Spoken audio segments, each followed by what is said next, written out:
আজকে রান্না হবে খাসির মাংস, তাই লবণ হলুদ দিয়ে আলু ভেজে নিচ্ছি। পেঁয়াজ ভেজে নেব।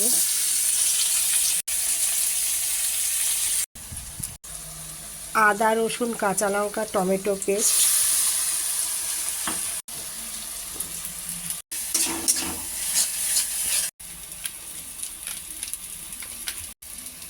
বাটি ধোয়া একটু জল, সামান্য একটু চিনি, সেদ্ধ করে রাখা মাংস,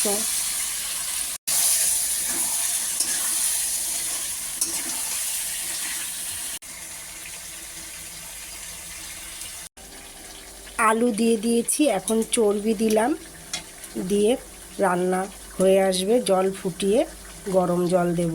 হ্যাঁ, আপনারা দেখবেন, লাইক করবেন, শেয়ার করবেন, কমেন্ট করবেন, সাবস্ক্রাইব করবেন আর আমার পাশে থাকবেন প্লিজ। এখন আমি গরম জল দিয়ে দেব। এখন আমি এই ভাজা মশলাটা দেব। আমি এক্সট্রা করে গরম মশলা দিই না, কারণ এর মধ্যেই সমস্ত গরম মশলার উপকরণ দেওয়া আছে।